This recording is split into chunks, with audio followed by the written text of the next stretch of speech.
So what I want to talk to you today about, hopefully will build on some of the things that the other keynotes have spoken about, and it might stretch your thinking a little bit, it might confuse you, it might make you think, what is this guy talking about? But what I want to do is just maybe open some windows up inside your brain and get you to start thinking about how you might go about changing some of the things that you do. So the title of my presentation is The Best Apps for PE, and that'll make a bit more sense a little bit later, these quotes. Would help if I turn this on, I guess. So, I am Nathan Horne. I am from Australia originally. You may know me from Twitter as PE Nathan. I grew up in Tasmania, which is not in Africa. It's the small island off the south of Australia. Loved sport as a kid. Just could not get enough of getting out, being active, like Shane said, in the alleyway playing cricket, out in the park. Me and my younger brother, who was 3 years younger than me, we'd be out on the field in front of our house. And if anyone knows rugby league and state of origin, I'd be Queensland, he'd be New South Wales. He was 3 years younger than me, about half my size, so it was 1v1 every day. And I always won, of course. But I loved sport growing up, so it was only natural that when I went to university that I wanted to do something that was related with sport. I didn't necessarily want to be a physical educator, but I just loved sport so much that I wanted to do that. So I went to University of Tasmania and did a Bachelor of Human Movement degree. And at that time, there were three paths that I could have chosen. I could have chosen the education route, I could have chosen sports science, or I could have chosen sports management. And I was adamant that I didn't want to be a teacher. I wanted to be either a sports scientist or a sports management in that field. I pretty quickly realised that actually that wasn't going to help me get a job. And actually the first time that I did a teaching placement in my first year, I loved it, and I felt like it was something that was really natural to me. So I went down that path, and after 4 years, I graduated with a Bachelor of Human Movement. At that time, there weren't a lot of jobs in Tasmania, and so three of my friends and I decided that we were going to leave and go to the UK and do some teaching there and have a bit of an adventure. So I ended up teaching a variety of different things to a variety of different age groups, kindergarten to grade 12, geography, history, math, music, very little PE. And after about 6 months of doing that, I ended up at a special needs school for children with behavioural and emotional difficulties, where I spent 2 years. And it was the best 2 years of my life. The relationships that I built with those kids and the change that I was able to see in them was incredible. And it really changed the way that I thought about what's possible for us as educators. After 2 years there, I left and I went to Cambodia. Again, a really challenging experience in a developing country, in a new school, by myself. And again, I learned probably more about myself as a person during this time than necessarily about being an educator. But it all contributed to where I am today. After a year in Cambodia, I moved to Italy, where I worked in a bilingual school, teaching. It was the first time actually that I'd been teaching full-time physical education. Before this time in the UK and in Cambodia, I was teaching in the classroom. So although I wasn't teaching PE in those first 3 years of my career, I didn't really miss it. I was probably pretty disappointed when I first started that I wasn't teaching in my area, but I think that I was so challenged by all the other things that were happening that I just enjoyed what was going on. So then when I went to Italy and I took up a full-time PE position again, teaching from grade 1 to grade 8, so I was teaching PYP and MYP in a bilingual school, I had that passion for PE back again. I'd sort of lost it a little bit, but I was ready to get back into it. And I had all these new ideas that I'd gotten from all of these other areas of working within schools.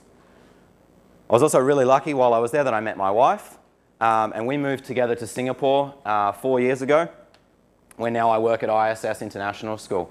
We're one of the oldest international schools in Singapore, and we're in a really old building, and I'll show you a picture in a second of my teaching space. Right now I teach kindergarten 1 to grade 5 PE, and I'm also the head of student welfare and enrichment at the school. So I do a lot of stuff with pastoral care, student welfare and after-school activities. Here's my teaching space. So I don't have a gym. That's my gym. It's outside. And if anyone's been to Singapore, they know how hot it is. It's 90% humidity, 30, 32 degrees every day. So I sweat a lot. My kids sweat a lot. And a lot of people say, but how do you do all these cool things when you don't have such great facilities? That's why we do such amazing things at our school, is because we're forced to use what we have and be creative in changing the way that things work to fit our space. I also have the website iphyssed.com, and I really started this website as a reflection tool for myself. I find that I'm a really visual learner and I'm a kinesthetic learner. So for me to actually understand what I'm doing, I need to write it down. So I just started to write down ideas that I had about things that I was teaching, reflecting on lessons, and people just seemed to like what I was writing, so I just continued to do it. But really, as much as I hope that what I'm posting on there helps you, it's more for me than anyone. It's a place for me to be able to reflect upon what I'm doing. So I've been really lucky with the website to be able to blog about inquiry, technology. I work together with my good friend Joey Fife on the PHYSED podcast, and I've been lucky this year especially, to be able to travel to Europe, to North America, and around Asia and Australia to be able to share these ideas with people. So I feel very, very fortunate. How did I get here though? How did I get to a point where I was able to do that? And like most people, I was that traditional PE teacher who just wanted to get through the day. What activity am I going to do tomorrow? What game am I going to play tomorrow? So of course I would go on the internet and I would Google lesson ideas. What game can I find? What activity can I do tomorrow with my kids? Then I turned to Twitter. This was the first tweet that I ever sent out, the 13th of March 2012. And actually the person that responded to me was the PE geek himself. I was blown away. I was like, oh my God, I know this guy. He's like a celebrity. And so I started this conversation with Jared. And at that point, I just got an iPad. It was like the iPad 1 had just come out or something like that. And I was like, yes, come on, I've got this iPad. Jared, tell me some apps that I can use. Give me apps, apps, apps, apps, apps, apps. That's all I wanted. What app can I use in this lesson? What app can I use for this activity? How can this app, what can I do with this app? So I want to talk to you a little bit about apps today. And I think it's important to start with understanding what an app is. Now app, the word app, I think maybe 2013 was the word of the year. It was added to the dictionary and it was the most used word within that year. So what is an app? App is short for application. It's a self-contained program or entity designed to fulfill a particular purpose. So if it's Candy Crush, it's designed to destroy your life. If it's Tinder, it's designed to hopefully find somebody for you to spend the rest of your life with. But there is a purpose for every one of those apps. So what about apps for phys ed? How can they help us, and what's there? I could go on a laundry list of apps. I could just talk about Coach Note, Coach's Eye, any of Jared's apps, Vine, Twitter, anything. I could go on and on and on and on, and maybe it would help you. Maybe there'd be things there that you could take back to your school. But I think, for me, when I think of the word app, it really has the potential just to be another pointless plaything. And I think often we just use apps because they're there. And if we're just doing that, then it is just another pointless plaything for us or for our students. So I think it's really important that we talk today not about apps, but about authentic, purposeful phys ed. So when I talk about the best apps for PE, this is what I'm talking about. Authentic, purposeful, physical education. And the thing is, authentic, purposeful physical education, we need apps to help us. We need amazing phys ed professionals for that to happen. And if you're an amazing phys ed professional, I would argue that you're an entity designed to fulfill a particular purpose. So in the same way an application is designed to fulfill a particular purpose, so are we as amazing physical educators. But what is that purpose? Why do we exist? Why are we here?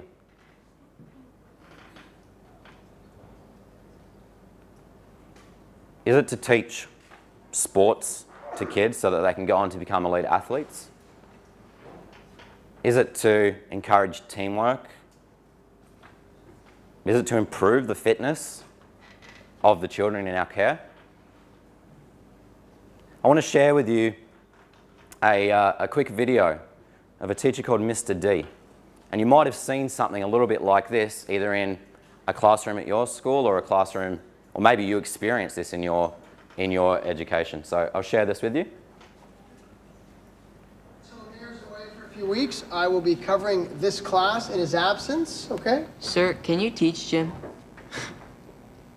My degree is in physical education, which is what we call it, kinesiology, because that's what I studied in university. We learn anatomy, we learn physiology, we take the same courses as doctors. They cure people, we prevent you from getting injured and sick. They just make a lot more money. Do we still get to play floor hockey? Yes, we get to play floor hockey and lots of fun things, but first we have to do some fitness testing. I need to see what kind of shape you're in. I don't care in phys ed how smart you are, because if you're a dead smart person, who cares? You need to stay healthy. So we're going to do some testing. All right, so there's some messages in there, and we'll try and unpack them a little bit, but I think at some point, I've been guilty of it before, fitness testing. Something that we do because it's something that we've always done.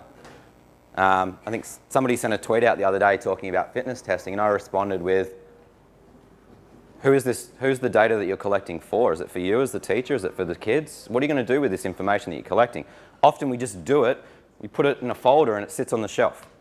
So we need to start thinking about changing. So if we think about our purpose, it's not to teach sports and to teach rules. It's not to improve the fitness of our kids. It's not necessarily to help them work better as a team.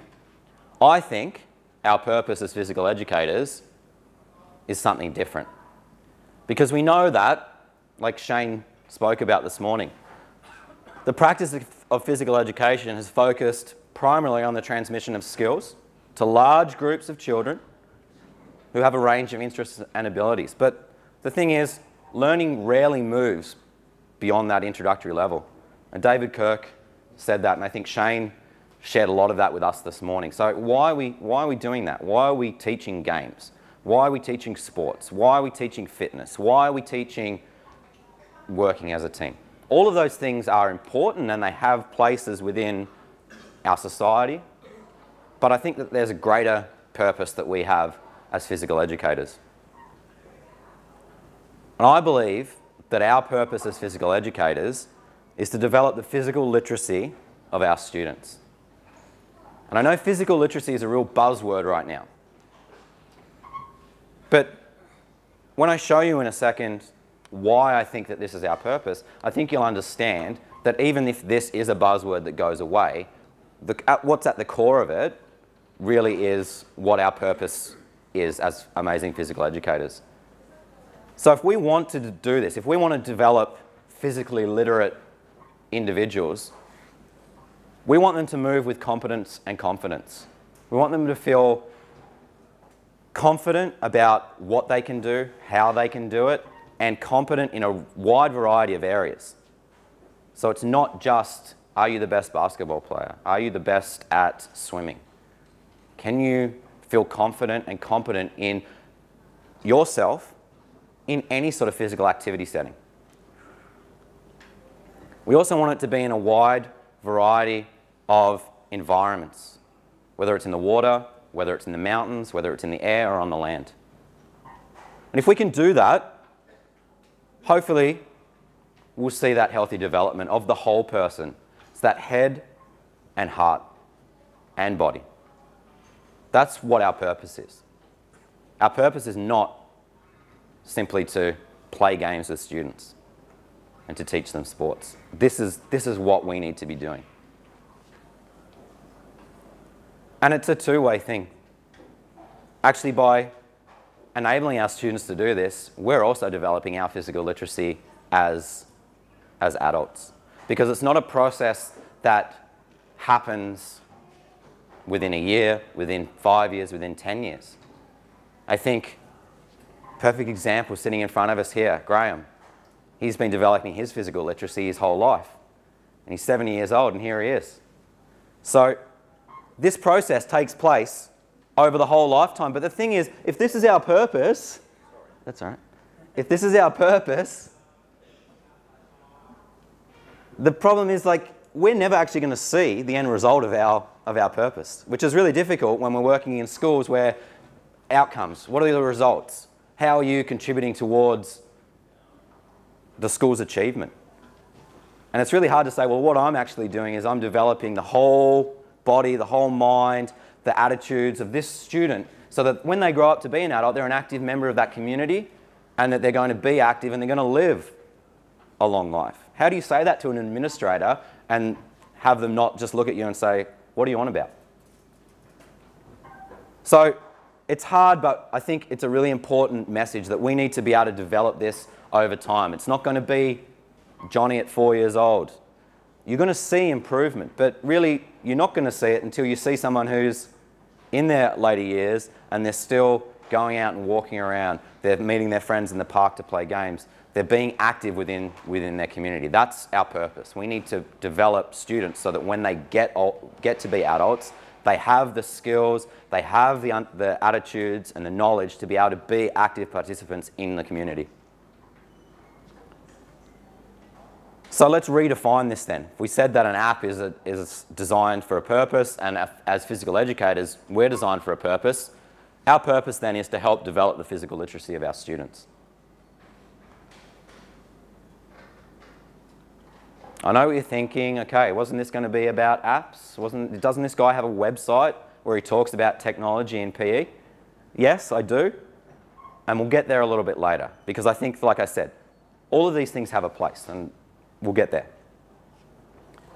I want to share a quote with you from my good friend Joey Fife.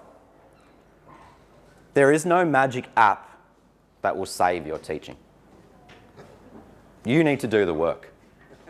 But I think very often we rely on technology, or we rely on even equipment that we have or spaces that we use to think that, well, if I have the best of everything, then I'm going to be able to give my students the best possible opportunity to develop that physical literacy.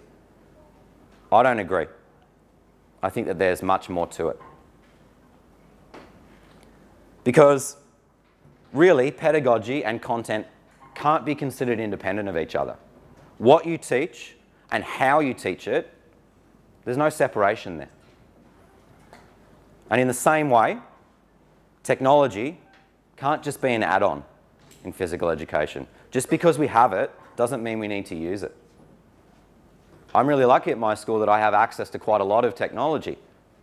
In the last 6 weeks, I've probably used the iPads once in 6 weeks, because what we were learning about, we didn't need to use the iPads to do that. There were better ways for the students to learn. So don't just add it on. Don't just tack it on because it's there. Think about why it is that you're using it. Because like I said earlier, phys ed needs apps, but not the type of apps that you're all thinking. We need amazing physical educators. And I think I want to say you are all amazing physical educators because you're here. All right? And it's important that the people that are here take the messages that you've heard over the last 2 days and you take it back and you share it with those people that are not here. Because I know that the messages that you're hearing are not new to you. You know that what you're hearing is important and valuable. It's the people that are not here that need to hear these messages. So that's your challenge, is to take these messages back, the things that you've learned, and show the people that are not here in your school or in your community that these things are important. This is what we really should be focusing on.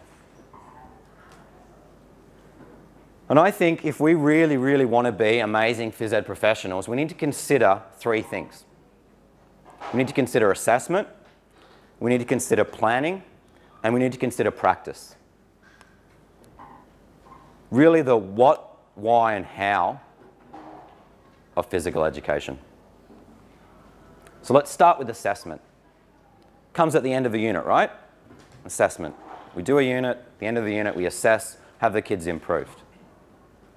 I think it comes all the way through. I think it starts at the start, it's ongoing, all the way through to the end, and then even after it's finished, going back, talking more about it. So we're thinking about assessment, we're really at the heart of it, in layman's terms, thinking, what do we want the students to do? What do we want them to be able to demonstrate? What do we want them to experience?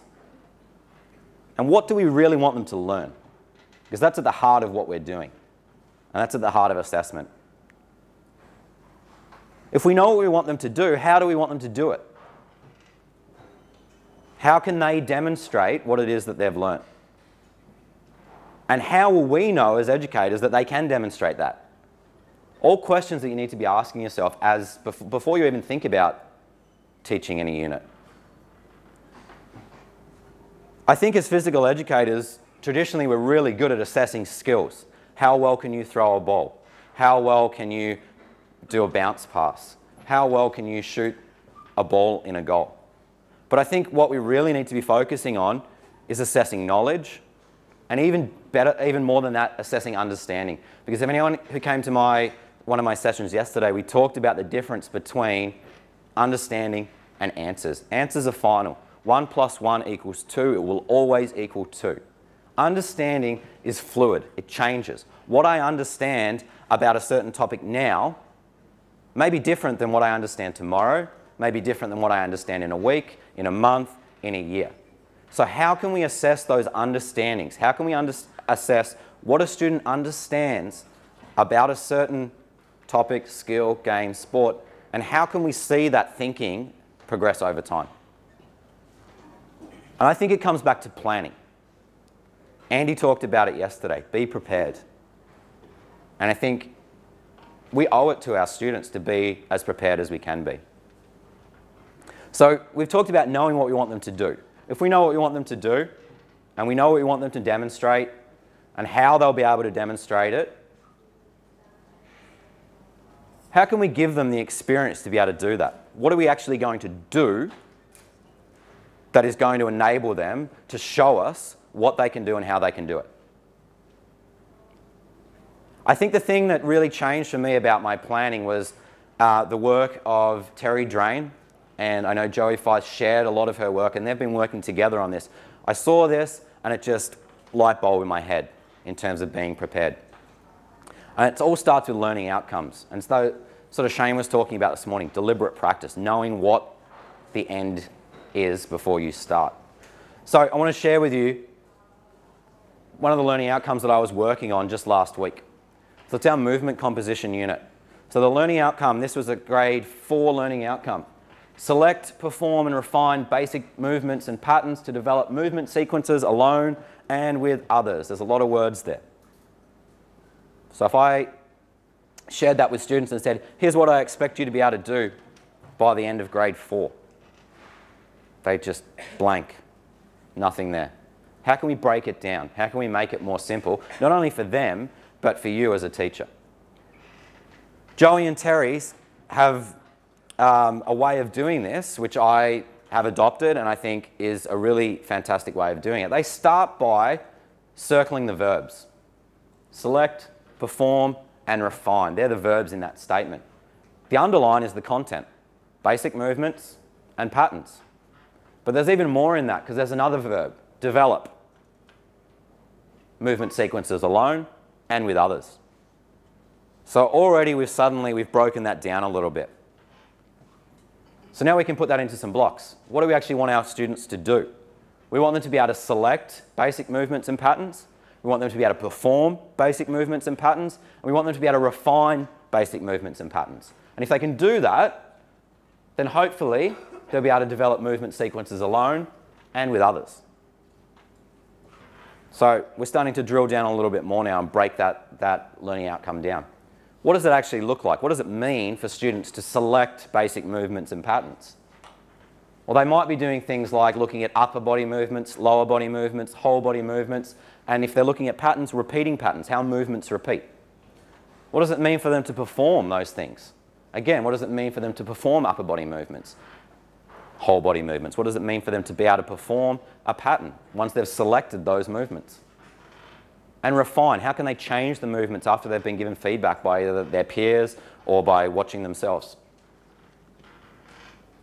Can they work independently? Do they incorporate levels, timing into their sequences? Can they cooperate with other people? Can they synchronize with other people? So from that simple sentence at the top, we've broken that into smaller parts that are manageable. That now, as a teacher, I know exactly what I need to teach. The students know exactly what I'm looking for when I'm assessing them. And it's just easier for everybody.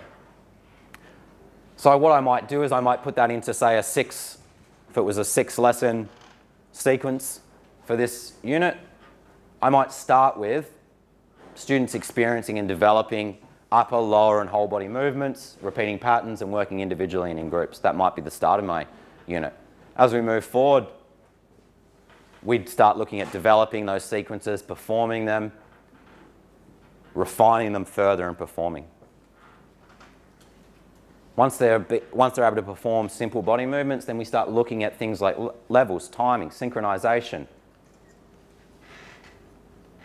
Again, developing and performing it further and refining and performing it. So from a very simple statement, I have planned my entire unit. I know what I need to teach. Students know what's going to happen. And then when it comes time to assess, it's not a judgment call. I'm not looking at that statement and saying, select, perform, and refine basic movements and patterns to develop movement sequences alone and with others. I'm thinking, okay, Andy yeah, I think he can do that. I think he's meeting expectations. Or I think he's below expectations, or I think he's above expectations. That's a judgment call. That's my judgment based on a sentence. But if he can do these things, then of course he's meeting the expectations. If he's doing more than this, then he's exceeding expectations. So by doing this, it not only helps planning, it helps assessment, and it helps practice, because we know what we need to teach, we know how we're going to teach it, and it gives us opportunities for our students to then inquire into those different content areas.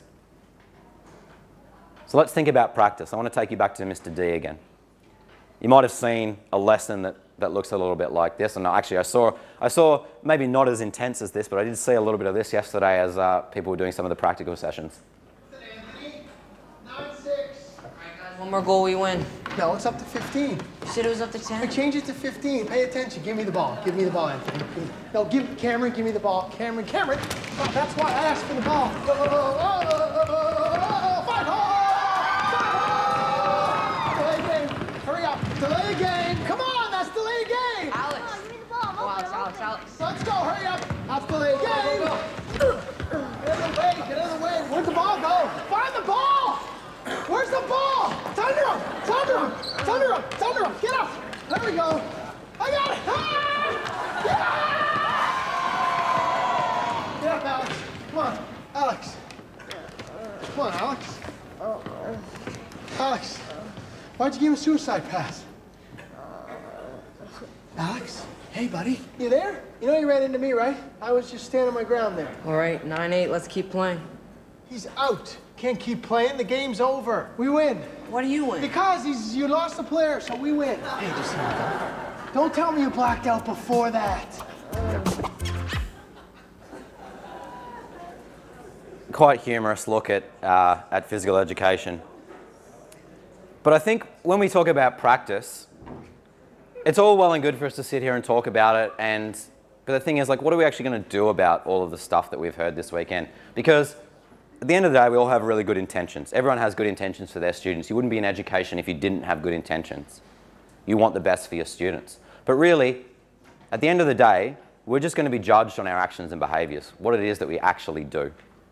So it's great to have these good intentions, but if you're not actually following through on what you know is best practice and what you know you should be doing, then what's the point?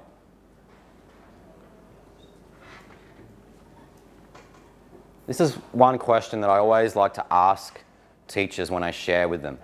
Do your students spend more time making choices in your class, or do they spend more time following instructions? So I want you to think about that as you go back to your schools next week. How much opportunity are you giving your students actually to make a choice in what they're doing, or are you just expecting them to follow a set of instructions so that it's manageable for you?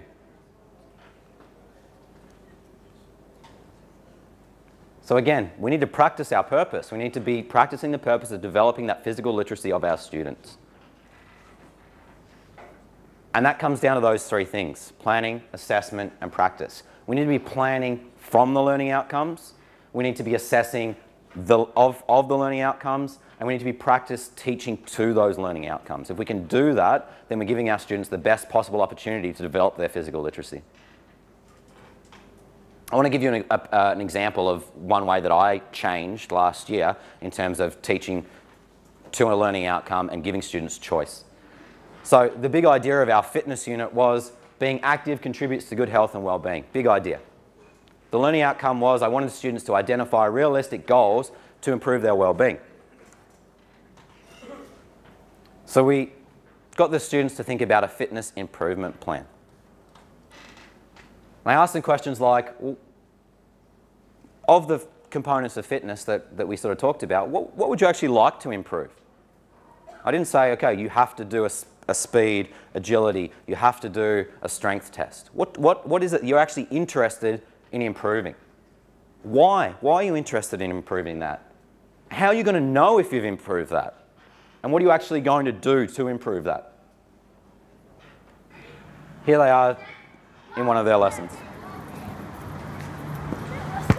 3 seconds. Alright, so we've got the grade 5s here working on their individual fitness improvement plans. They've identified some different areas of fitness that they'd like to improve, and they're working independently on it. And actually at the moment is looking at different components of fitness and just coming up with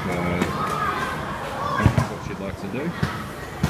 So we've got some students working on skill components, looking at how they can improve their skills. Other people working on physical components, looks like some strength activities, some flexibility stuff happening here. So you can see that of this class, nearly every single student is engaged in some meaningful improvement for what they would like to improve. This was one of the reflections that the student wrote after about their fitness improvement plan. It was really interesting when I went through and read them that nearly all of them, one of the questions I asked them was like, what are you actually doing now that we've finished this unit at school? What are you actually doing? Are you continuing to improve those things?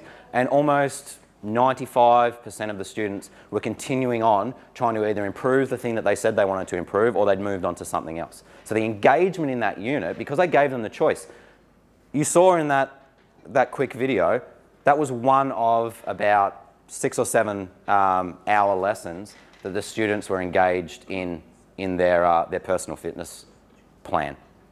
As a teacher, all I was there to do was provide them with the resources they need. What do you need today? I need a medicine ball, or I need some mats, or I need this. I didn't tell them to do anything. I didn't ask them to do anything. I had no expectations that they did anything. I said, this is you. This is what you want to improve. You do it yourself. Of course, I'm looking to see, can they meet that learning outcome? Are they able to identify a realistic goal to improve their well-being, and are they working towards that? The thing is, one of the things that I realized was what I thought was a realistic goal was very different to what my students thought a realistic goal was. And that was really difficult for my thinking. But I think, again, if you watch this video of Mr. D, you might start to understand what is actually important to our students might not be what's important to us. There you are, Cameron. All right. You're early, getting ready, stretching. Good to see. So we're going to beat that score. Awesome. I was practicing at home, so, you know, getting ready. Perfect. All right. So I want you to get up there. Okay. I want you to fight the pain you're feeling, and I need you to stay up there longer than 0.2 seconds. Okay? We're going to believe in ourselves. We're going to be confident. We're going to get you in better shape. That's what we're going to do. It starts today. Okay? Okay. You got your stopwatch ready? I got my stopwatch ready. All right, we're going to beat 0.2 seconds, right? Yeah. I'm going to pull the chair, you pull yourself up, and I know you're going to do well. And you believe that. You don't quit. and you don't come down early, and you fight it. There's a little bit of pain, so what? You fight the pain. Do you understand me, Cameron? All right. Ready? I'm excited to see this. Here we go. Ready? And go! Hold the chair. Okay, didn't. 0.3 seconds. Awesome. Yes. 0.3. Hey, that's a 33% improvement, right? So there you go. All that practice paid off. Good for you. You know, I can stand on one leg for a really long time, sir. Say that again? I can stand on one leg for a really long time. You want to see? Why wouldn't I want to see that? Wow, look at that. Look at that. Oh, well, now you're kind of cheating. You're holding on there, so that's... Not really. Look at that. A pelican. See you, sir. See you later, Cameron. So one of the things that I learned through doing that fitness improvement plan unit with my students was that for them, what was a measurable way of improving? One kid said to me, I want to improve my speed. I want to be faster. I want to run faster so that when we have our athletics carnival, I'll be able to run faster and maybe I'll be able to win. I said, okay, great. That's something that seems like that you might be able to achieve. How are you going to go about practicing it? I'm going to do these things. I'm going to try and practice every day after school. I'm going to do this, that, and the other. I said, okay, great.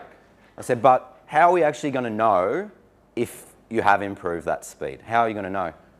And I expected him to say something like, well, I'll be able to run the 100 meters in a time that's faster than I could before.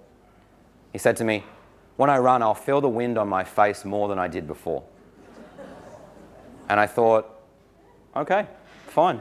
If that's something that's measurable for you, if you feel like that's going to tell you you've improved, that's fine by me. But how many teachers would probably just say, no, no, no. No, you need to have something more measurable. For him, that was measurable. So I think, again, we need to just open those windows, open those ideas to see what's important for our students. What are they actually interested in and how can we support them? Because that's the only way that we're going to fulfill our purpose of helping them to develop their physical literacy. If we're not giving them choices, if we're not allowing them to do what they're interested in it, then we're destroying their possibility of developing that physical literacy. We're putting them in a box and saying, do as everyone else does. Somebody talked about yesterday about gardening being one of the top activities. If that's what they're interested in, and that's going to help them to be active and be outside, let them be interested in that. Let's open our thinking to more possibilities. Actually, Jerry D, who's the actor that plays Mr. D, is a physical education teacher who's gone into stand-up comedy and now TV. I sent him this tweet last night saying that I was going to be sharing some of the videos with everyone here, and he replied, very cool, thanks. So I thought that was pretty cool. So let's get back. I know that the topic of this was best apps in PE, so I do want to talk a little bit about technology. Because there are a lot of apps out there that can help us to fulfill that purpose. And before you go and throw your iPad in the trash and think, I don't need technology anymore, take it out. Because I think that one of my good friends, Dr. Ash Casey, once said to me, too many people put technology before pedagogy. So we need to really make sure that we're putting the pedagogy before technology. What do we want our students to do? How are they going to achieve it? Is technology going to help us to do that? How can technology become a tool that supports students in developing their physical literacy? So think about yourself. How are you using technology? How are you using it in your class? But rather than asking yourself, how are you using it? Ask yourself, why are you using technology? Why are you using an iPad in PE? And if you can't answer that question, you need to really think about, is it actually helping? Is it helping students? Or is it just another pointless plaything? So I ask myself 4 questions all the time when I'm thinking about using technology. The first one is, what's the most effective way for me as a teacher or my students to achieve the desired outcome? Is technology going to help me to do that? What barriers exist maybe that prevent me or my students from reaching that outcome? Is technology going to help them achieve something that they previously may not have been able to do without technology? And that comes back to all the the video analysis, videoing kids and letting them see themselves back. I think for too long we just said, okay, do that skill. How did it feel? Did it feel good? Okay, yeah, you must have done a good job. Unless they're actually seeing what they're doing, they can't actually understand what it is that they've actually done. So maybe technology can help us to break a few barriers down for students. How can I provide maximum learning time to my students? Can technology help me to do that? And I think one of the most important ones is how can I provide opportunities for reflection for all of the students? Can technology help us to do that? Because I know I talked about yesterday in my session, we don't learn from doing, we learn from reflecting on what we've done. We have to think about what it is that we've done before we can actually move forward and learn any further. So this should be the answer to your question, why are you using technology? Somebody asks you, why are you using technology? Because it assists me and my students to achieve our outcomes. Because we know our purpose is to develop the physical literacy of our students. And we know to achieve our purpose, we need apps for PE. But not the type of apps that I was just talking about. We need authentic, purposeful phys ed by amazing phys ed professionals. And if you are an amazing phys ed professional, you consider these things. You consider assessment, planning, and practice to be vital to your role. Because, really, at the end of the day, the best app for PE is you. Thank you very much.